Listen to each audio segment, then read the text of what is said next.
안녕하세요 여러분, 미르입니다. 필사 모임을 시작한 지도 벌써 반이 지났습니다. 네, 어떻게 잘 진행되고 계신가요? 네. 조금 많은 인원이 한 채팅방 안에 있어서 제가 한 분 한 분 이렇게 다 챙겨드리지는 못하고 있지만 한 분 한 분 다 잘 읽고 인증샷도 잘 보고 있고요. 이게 장단점이 좀 있는 것 같아요. 소수의 인원으로 진행할 때는 조금 긴밀하게 소통할 수 있는 반면 이제 좀 뒤로 갈수록 참여율이 저조해지면서 분위기가 조금 다운되는 그런 경향도 있더라고요. 근데 이제 많은 인원이 모이다 보면 확률적으로 필사를 끝까지 하시는 분들이 더 많기 때문에 그 에너지로 이 필사 모임은 진행한다는 걸 깨닫고부터는 조금 더 다수의 인원이 같이 한 방에 있는 게 좋겠다라고 생각해서 진행하게 되었는데, 여기에 대해서 조금 불편한 사항이 있으시거나 이 점을 개선하면 더 좋겠다라고 생각하시는 부분이 있으면 피드백 주시면 적극 반영하도록 하겠습니다.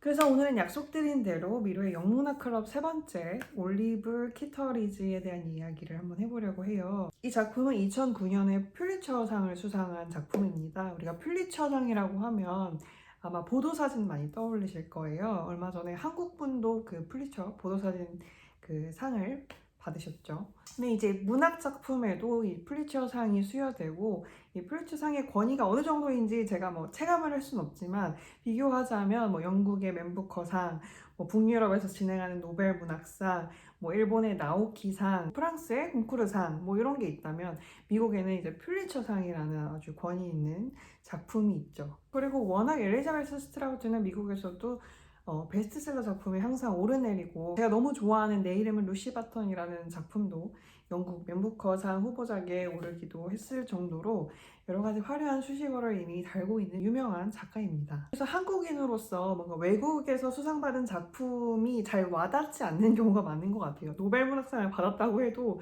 잘 이게 그렇게 좋은 건가 싶고, 그리고 특히 영국의 맨부커상을 받은 작품 같은 경우에는 제가 경험해 본 결과 재미는 있고 특이하고 그렇지만 조금 난해한 경우도 되게 많았었는데, 이 엘리자베스 스트라우트의 올리브 캐터리지는 많은 분들이 대중적으로 하지 않을까.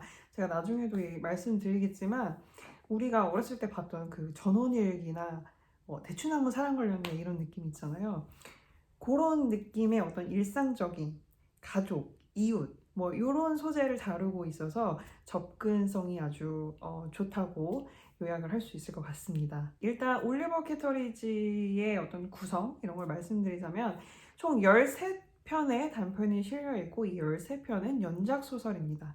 연작 소설이라는 용어가 생소하신 분들을 위해서 이제 말씀을 드리자면 13편의 단편이 각각의 별개의 이야기지만 서로 연결이 돼 있어요. 무슨 얘기냐면 일단 올리브 캐터리지의 첫 번째 단편 약국이라는 단편에서는 올리브 캐터리지 말고 이제 그의 남편 헨리 캐터리지가 먼저 등장을 합니다. 그래서 그가 경영하는 약국, 그리고 그 약국에 새로 들어온 어떤 젊은 여성 직원이 있는데 그 직원과의 어떤 관계, 그 직원의 그 남편인 그 헨리, 똑같이 이름이 헨리예요. 헨리, 그 젊은 부부에게 그 이 헨리가 굉장히 다정하고 어, 좀 어려울 때는 도와주기도 하고 저녁 식사에 초대하기도 하고 힘들 때는 위로를 해주기도 하고 이런 이렇게 얘기입니다. 근데 여기서 이제 올리브 키터리지는 잠깐 조연으로 등장을 해요. 이제 헨리 키터리지가 약국에서 돌아오면 약간 잔소리, 불평불만, 약간 집안일은 돕지 않고 바깥일에 오지랖이 넓은 남편한테 이제 돌직구를 날리는 그런 여성으로 이제 딱 간결하게 등장을 합니다. 이런 대사가 굉장히 인상적인데, 당신은 우리 아들에 대해서 아무것도 몰라. 평범한 제인하고 당신의 세계에서 아주 편안하거든. 이러면서 약간 되면서 등장을 하는데 굉장히 속 시원하기도 하고, 이 한마디로 이제 그 올리버 키터리지의 성격을 알 수가 있죠. 여기서 평범한 제이는 아까 말씀드렸던 헨리 키터리지가 같이 일하고 있는 그 여성 직원 데니즈라는 인물인데, 둘이 뭐 그런 뭐 바람을 핀다거나 뭐 이런 드라마는 없고 묘한 관계이지만, 뭐 올리브 키터리지는 뭐 전혀 질투하지 않고 나가서 평범한 제인하고 그렇게 시시닥거리고 놀고 집안일은 안 하냐? 약간 이런 느낌의 그 아내인 거예요. 그러면서 이제 잠깐 등장을 하고 두 번째 단편 밀물이라는 단편에서는 이제 주인공이 케빈이라는 인물이에요. 케빈이라는 인물인데 이 인물은 13살 때 그 올리버 키트리지가 있는 그 작은 동네, 그 동네에 살다가 그 동네를 떠나게 됩니다. 그래서 소설을 보면 떠난 이유는 어머니가 어렸을 때 그 자살을 했기 때문에 이제 그런 사건이 있어서 이사를 갔던 것 같아요. 그러고 나서 정신과 의사가 됐고 계속 우울증을 겪고 있고 그러다가 오랜만에 고향에 돌아와서 이제 총을 가지고 있는 걸 보니까 자살을 시도하려고 돌아왔다는 거를 유추해 볼 수가 있는데요. 그래서 부둣가에서 이렇게 창밖 풍경을 차 안에서 바라보고 있는데 그때 올리브 키터리지가 또 확 등장을 하죠. 케빈과 올리브 키터리지의 관계는 이제 옛날에 수학 선생님과 제자의 관계였습니다. 케빈에게 이 올리브 키터리지는 조금 무섭기도 하고 조금 이렇게 잘 보이고 싶기도 하고 요런 정도의 관계인데 이제 대뜸 차 옆자리에 이렇게 딱 타서 근데 또 시큰둥하지만 네, 진지하게 이제 대화를 나누게 되죠. 그래서 이 대화가 굉장히 중요한데요. 올리브 키터리지가 다른 사람에 대해서 얼마나 많은 애정을 가지고 있는지가 좀 드러나는 대목이기도 해요. 사실 이 대화에서 밀어볼 수 있는 것은 올리버 키터리지의 아버지도 총으로 자살을 하셨고 헨리의 어머니도 정신 발작, 우울증 이런 거를 아주 심하게 앓으셨고 자신의 아들인 크리스토퍼도 의사가 되었지만 네, 우울증을 앓고 있습니다. 그래서 어떤 아들 같은 느낌, 케빈에게 아들을 바라보는 것 같은 느낌이 아마 들었을 것 같아요. 그래서 자기의 어떤 개인사를 털어놓기 어려운 개인사를 그 차 안에서 그냥 되게 담담하게 얘기를 합니다. 그리고 너의 어머니는 정말로 좋은 분이셨다. 나는 너의 어머니를 좋아했다. 뭐 이런 얘기도 하기도 하고 케빈은 그 이야기가 점점 이제 불편하기도 하고 네, 왜냐면 자신은 이제 희망의 끈을 놓으려고 왔는데 누가 옆에서 나를 위로할 때 고맙다 이런 마음보다 제발 이제 가졌으면 좋겠다 이런 생각이 들잖아요. 케빈이 했던 말 중에 가장 공감했던 그 대목이 이런 내용이었어요. 인간은 사랑하지 않으면 병이 난다. 미디어에서는 이렇게 말하지만 그런 미디어가 자기한테는 희망을 준다기보다 너는 이런 가정, 이웃, 애정 이런 세계에 너는 속해 있지 않아 라고 말한다는 느낌을 받았다는 거예요. 근데 올리브는 뭐 사랑, 희망 이런 단어를 한 번도 입에 올리지 않으면서도 케빈을 위로하는, 공감하는 그런 역할을 하게 되죠. 의도치 않게. 물론 올리브 캐터리지가 그런 인물은 아니에요. 누굴 위로하고 막 이렇게 격려하고 그냥 자신의 얘기를 했고 할 수 있는 얘기를 했고 그런 걸 보면서 케빈은 어떤 자기도 모르게 희망이라는 단어를 이제 떠올리게 됩니다. 이런 식으로 올리브는 각 단편의 어떤 조연으로 이렇게 등장하기도 하고 피아노 연주자라는 그 단편에서는 엑스트라로 나옵니다. 그 피아노 연주자인 엔지라는 인물이 이제 주인공이고 거기서 그 피아노를 연주하는 레스토랑에 이 키터리지 부부가 그냥 인사 정도 하는 정도로 잠깐 카메오처럼 등장하기도 해요. 이런 것도 되게 재밌었고 주인공으로 등장하는 때는 이제 작은 기쁨이라는 단편에서 자신의 아들이 성인이 돼서 이제 결혼시키는 외지인이라고 표현을 하는데 이제 도시에 사는 여성과 이제 고향에서 같이 결혼식을 올리는 그 단편 거기서 이제 주인공으로 나오는데 아마 이거가 아마 가장 재밌으시지 않을까 해요. 아들의 결혼식에서 이제 며느리가 될 사람에 대한 어떤 그 심정 그러니까 우연히 며느리가 하는 얘기를 듣게 됩니다.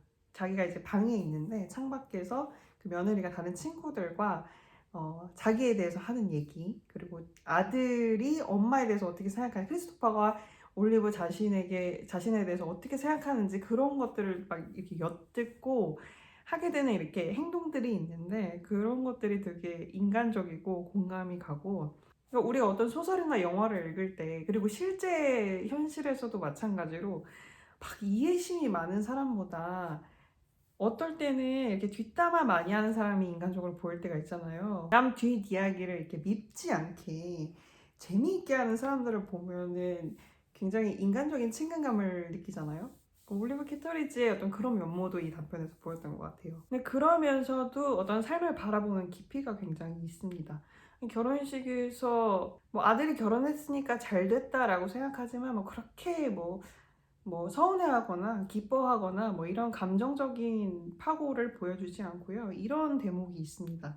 올리브는 생이 그녀가 큰 기쁨과 작은 기쁨이라고 생각하는 것들에 달려있다고 생각했다. 큰 기쁨은 결혼이나 아이처럼 인생이라는 바다에서 삶을 지탱하게 해주는 일이지만 여기에는 위험하고 눈에 보이지 않는 해류가 있다. 바로 그 때문에 작은 기쁨도 필요한 것이다. 브래들리스의 친절한 점원이나 내 커피 취향을 알고 있는 던킨 도너츠의 여종업원처럼 정말 어려운 게 삶이다. 이런 내용이 있는데요.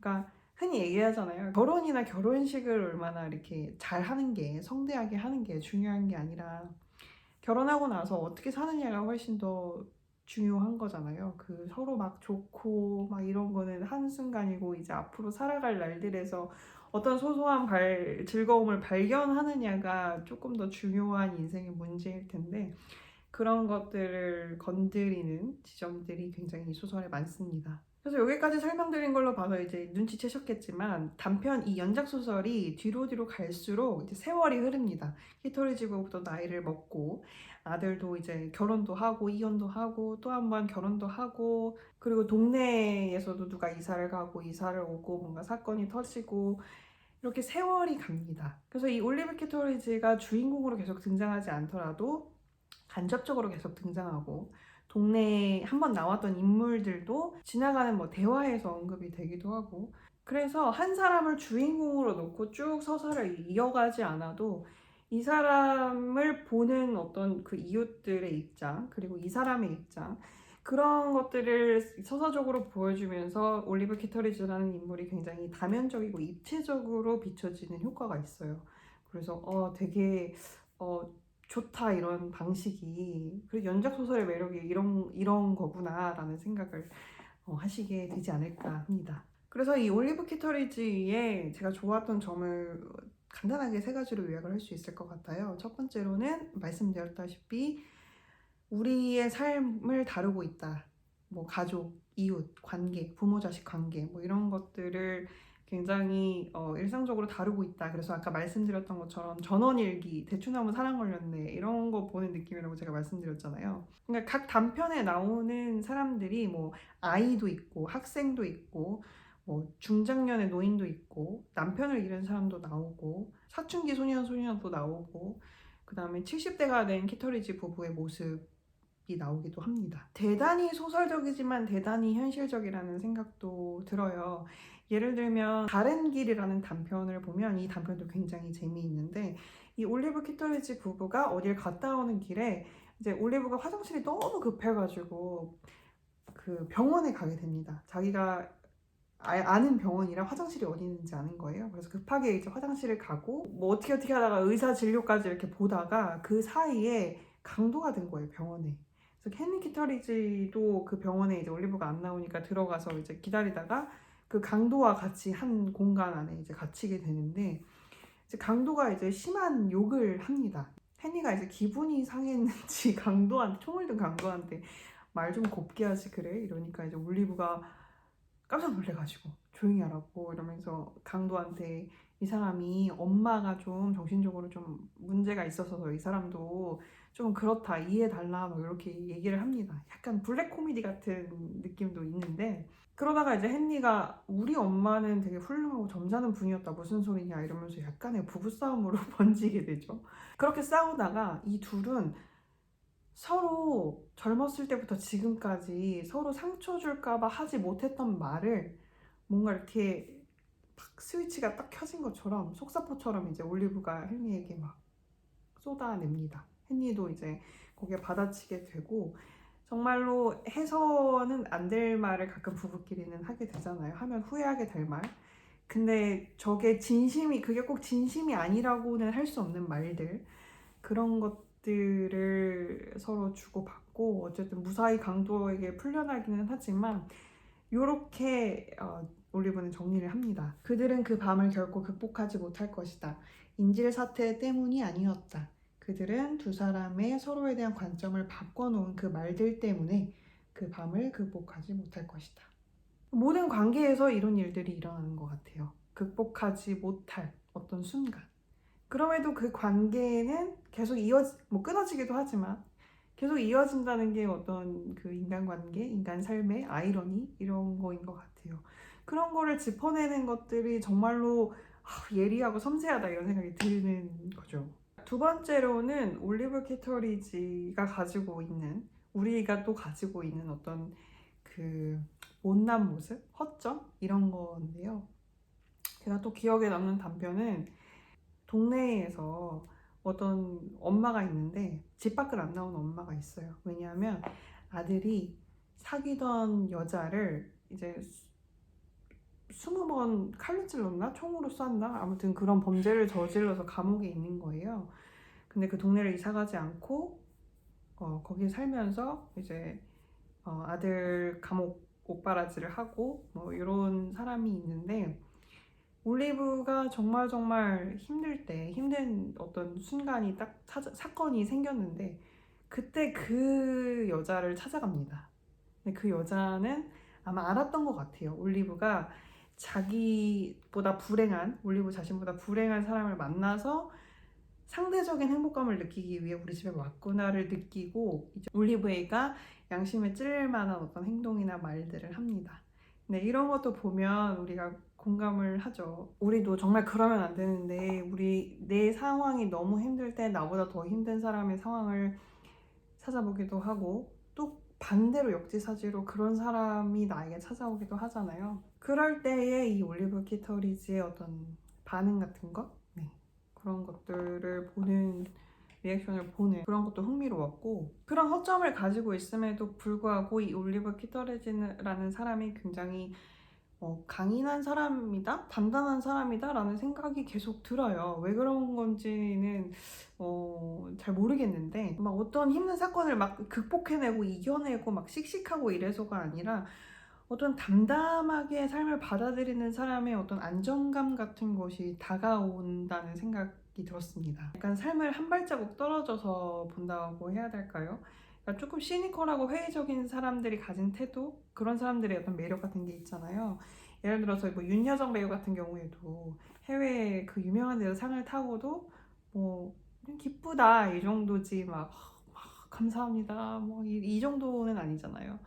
그러니까 어떤 좋은 일이든 나쁜 일이든 삶에서 일어날 수 있는 하나의 해프닝이라고 담담하게 받아들이는 사람들만이 가진 어떤 강함? 그런 거는 인생을 되게 치열하고 진지하게 살아본 사람들만이 가질 수 있는 태도인 것 같아요.